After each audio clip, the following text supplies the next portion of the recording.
Welcome to HardScript. Help me reach 5,000 subscribers. Support the video with a like and leave your thoughts in the comments. She laughed when I told her I missed her. Not in a loud way. In that quiet, dismissive way people use when they've already decided you're beneath the conversation. She said I was needy.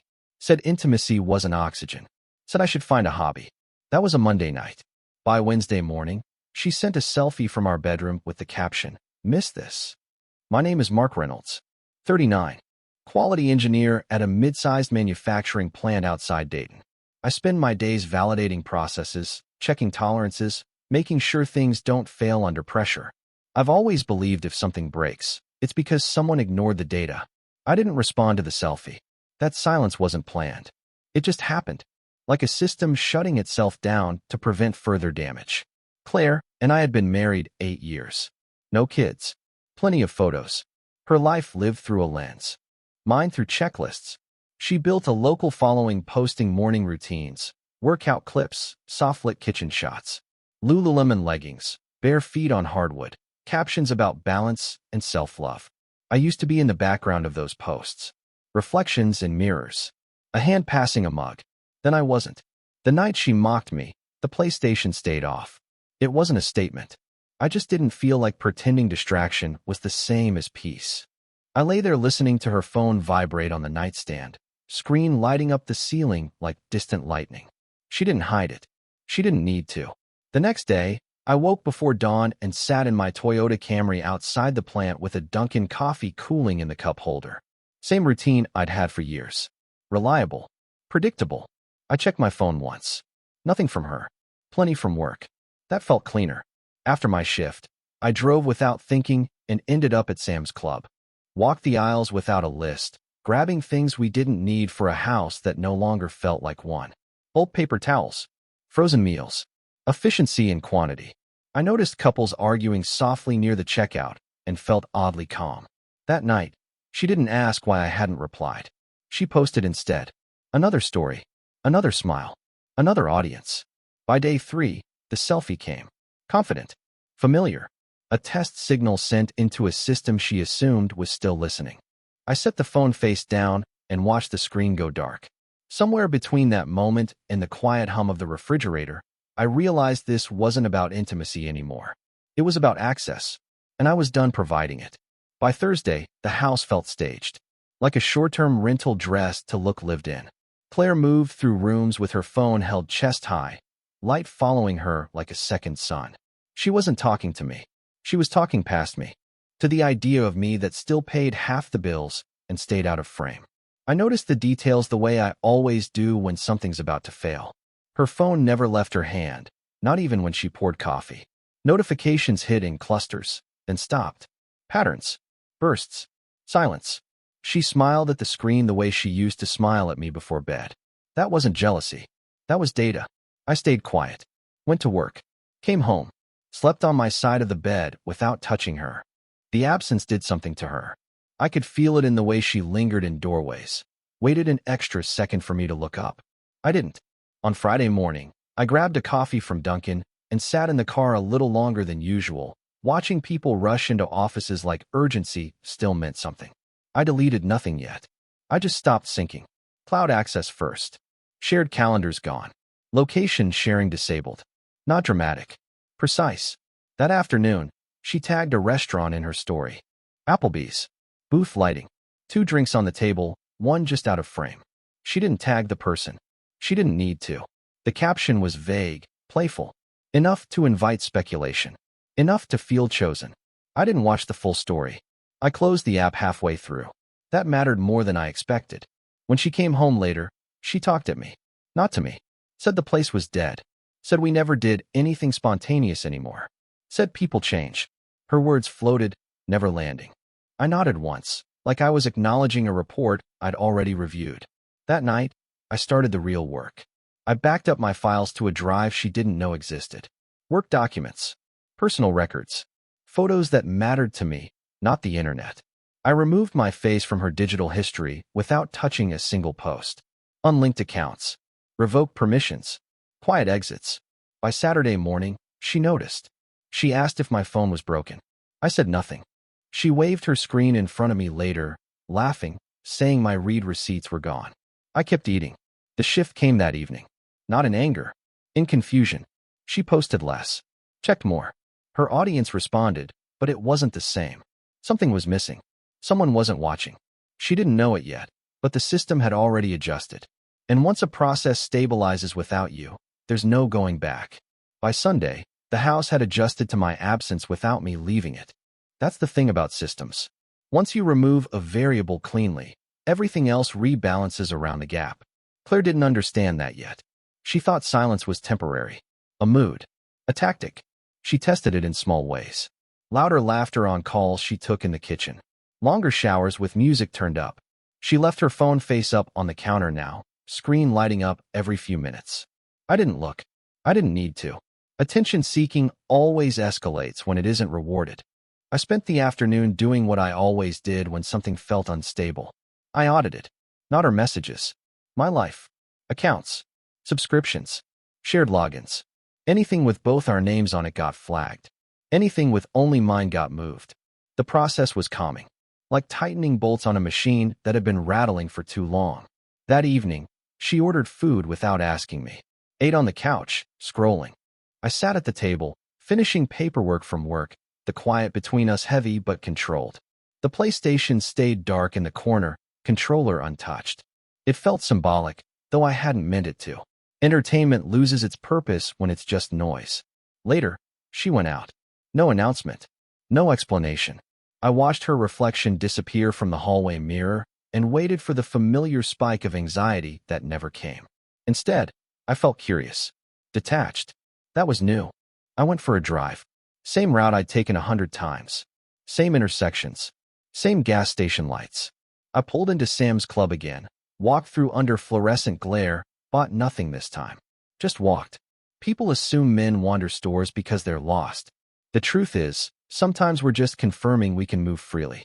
When I got home, her side of the bed was still empty. Her phone buzzed on the nightstand. Once. Twice. I didn't check whose name lit up the screen. It didn't matter anymore. Whoever it was, they were being fed a version of her that required constant response. I wasn't. She came back after midnight. Smelled like perfume layered over something unfamiliar. She watched me carefully as she slipped under the covers, waiting for a reaction. There wasn't one. I rolled away, the mattress settling between us like a boundary finally acknowledged. The shift happened the next morning. Not for me. For her. She asked if I was mad. I didn't answer. She asked if something was wrong. I kept tying my shoes. She asked if I still loved her. That was the first question she'd asked that wasn't about herself. And I realized then she wasn't scared of losing me. She was scared of losing access. By the time I closed the door behind me, she was already checking her phone, looking for proof that she still existed somewhere. By Tuesday, the silence had weight. It followed us through rooms, settled into corners, pressed down on every routine. Claire started waking up before me now, scrolling in bed with the brightness turned low, like she was hiding something from the dark. I noticed how her thumb moved faster, more urgent. Refresh. Refresh again. Validation doesn't age well without maintenance. I kept my mornings unchanged. Coffee. Drive. Same roads. Same pace. At a red light, I watched my reflection in the windshield and barely recognized the calm in my face. It wasn't relief. It was clarity.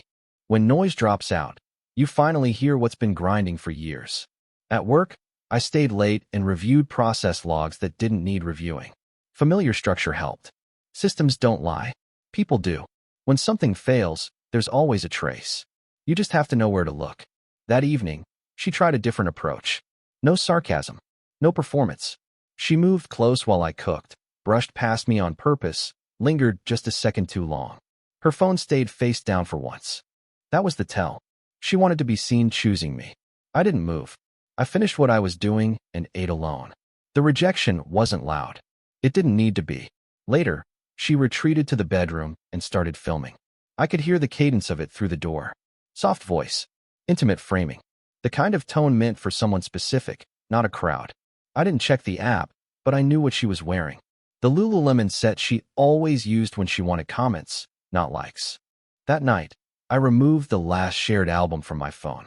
Years of trips, holidays, proof of us. Gone in seconds. I didn't feel loss. I felt space. The next day, she suggested dinner. Casual.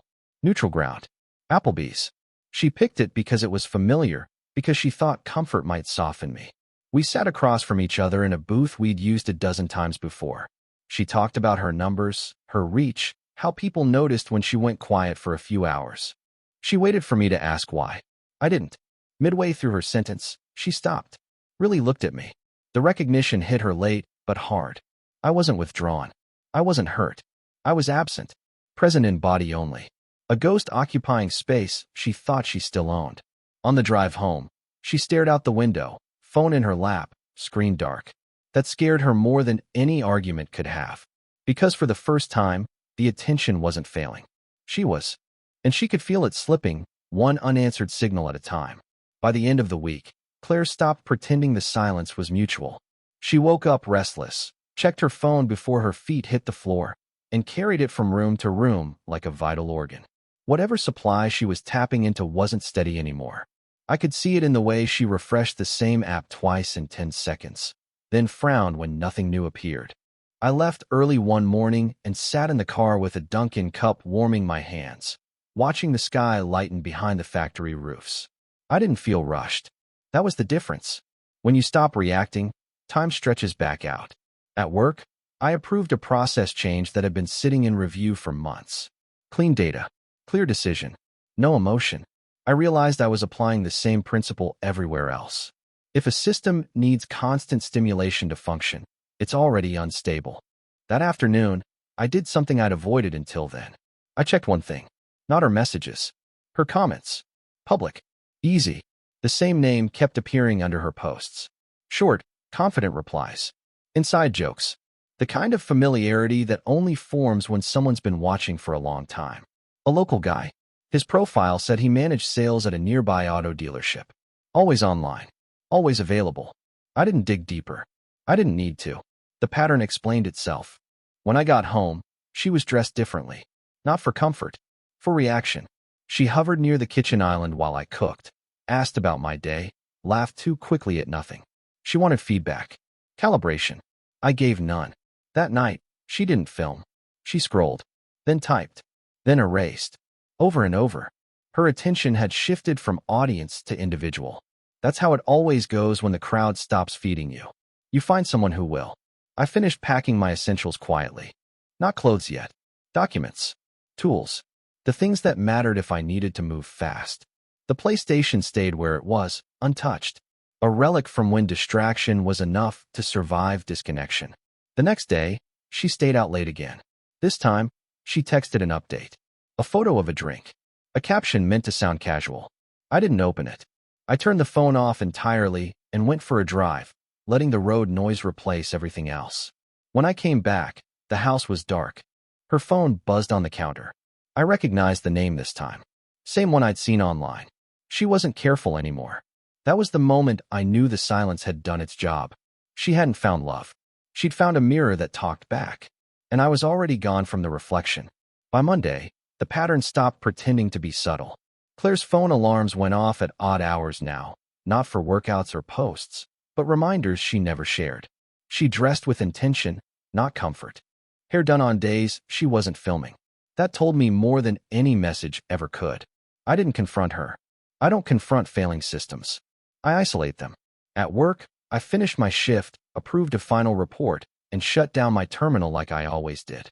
No rush. No drama. In the parking lot, I sat in the car for a minute longer than usual, listening to the engine idle. Reliable. Predictable. It struck me how much I'd built my life around things that didn't need applause to function. When I got home, she wasn't there. The house felt lighter without her moving through it. I checked the shared tablet once. Just once. A calendar sync error notification. That was it.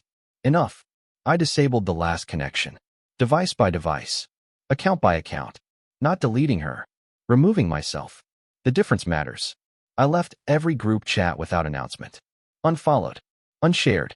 Unlinked. Years of digital proximity dissolved in under 10 minutes. That night, I packed clothes for a few days. Not everything. Just enough. I left the PlayStation exactly where it was, cable neatly coiled, controller untouched.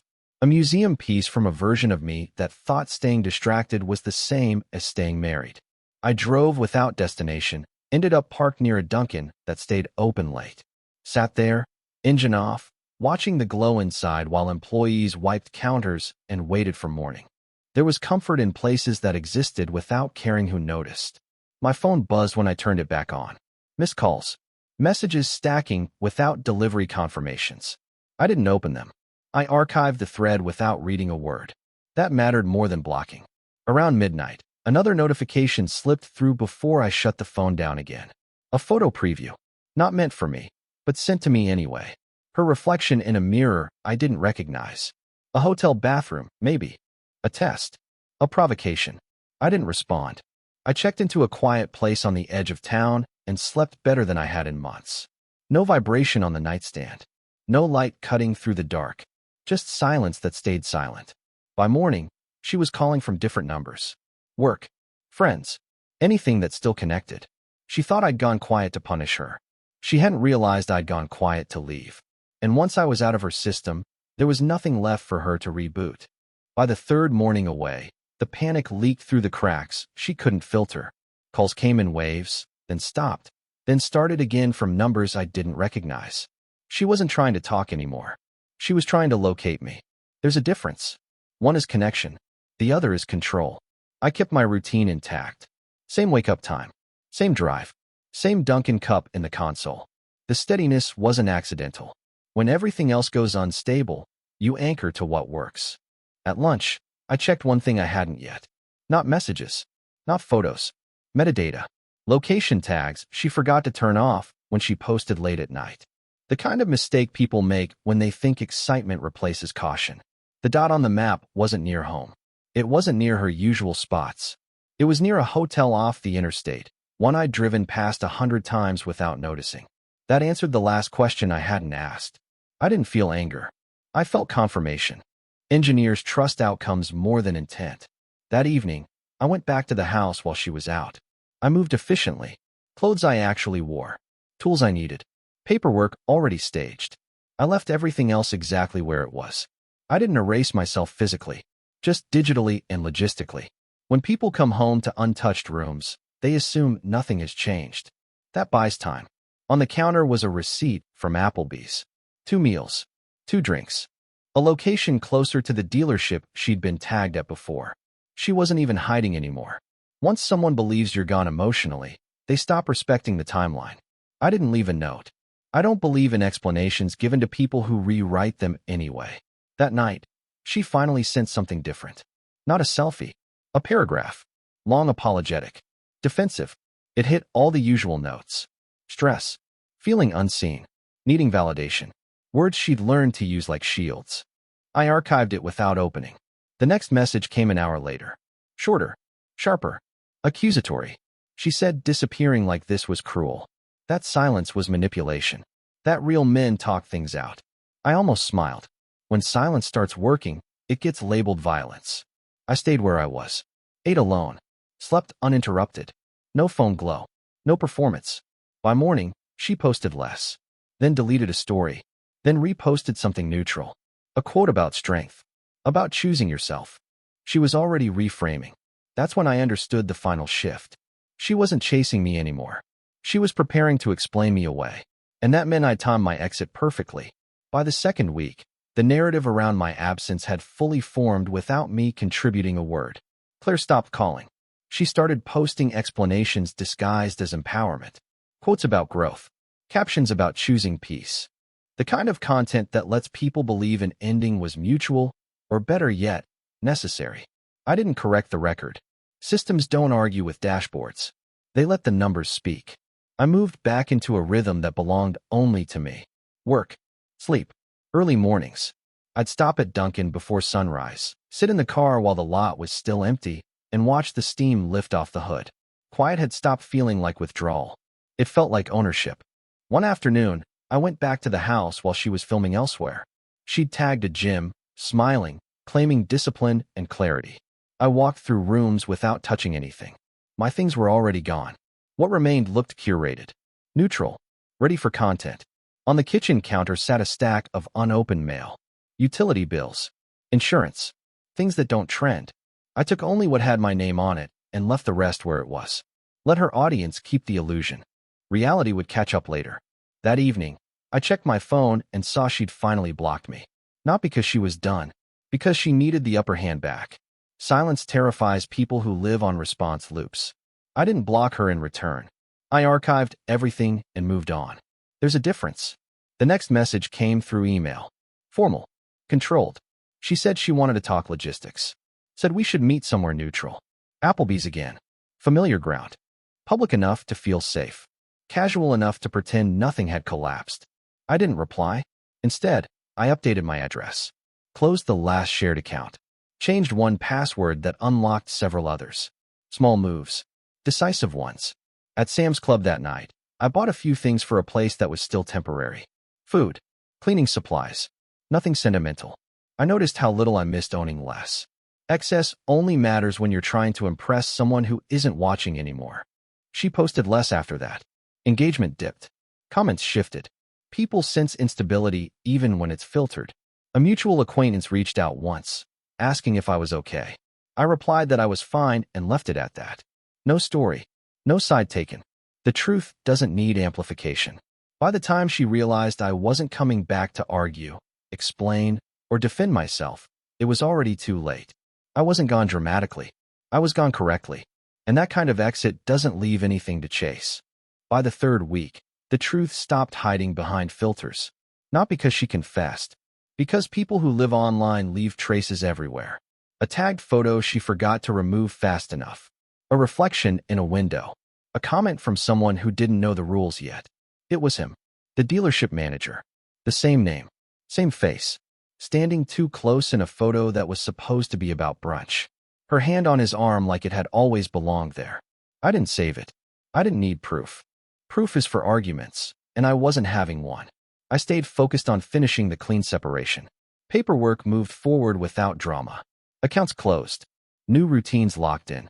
I drove to work in silence, the Camry humming the same way it always had, and realized how little had actually changed in my daily life. The chaos had been emotional, not structural. Remove the interference, and the system holds. One evening, I stopped at Dunkin' again and sat in the parking lot longer than usual, watching couples argue quietly in their cars. Everyone fighting for attention, for validation, for the last word. I didn't miss that fight. She reached out once more. Not directly. Through a shared cloud service notification she didn't realize still pinged me. She tried to upload old photos. Our photos. The ones I'd already removed myself from. The upload failed. Access denied. That was the closest thing to a response she was ever going to get. A mutual friend mentioned she'd been going out more. Posting less. Trying to look unbothered while clearly being anything but. The man she'd chosen looked good in photos, but didn't show up offline the way she needed. Always busy. Always later. Attention with an expiration date. I didn't feel satisfaction. I felt distance. Which was better. One afternoon, I went back one last time to collect a final document. She wasn't home. The house echoed. Too clean. Too quiet. Like a set after filming Wraps. I noticed the PlayStation was gone. Probably sold. Probably symbolic to her. I didn't care. On the kitchen counter was her phone, face down. Buzzing. Waiting. I didn't touch it. I didn't need to know who was calling. As I left, I paused at the doorway and realized something important. She hadn't lost me because of another man. She'd lost me the moment she mocked the need for closeness and outsourced it to strangers. Everything after that was just lag, and the system had already completed its shutdown. By the fourth week, nothing new came from her side. No messages slipping through. No indirect signals. Just silence that finally matched mine. That's when I knew it was finished, not emotionally, but structurally. The system no longer expected input. I signed the last document on a Wednesday morning before work. No ceremony. No witnesses. Just ink drying on paper while the office printer hummed in the background. I folded the copy, put it in the glove compartment, and drove on. Same roads. Same traffic. Same calm. On the way home that evening, I stopped at Dunkin' out of habit more than need. Sat in the car with the window cracked, watching people rush inside for sugar and caffeine, small boosts to get through lives they hadn't redesigned yet. I didn't judge them. I used to be one of them.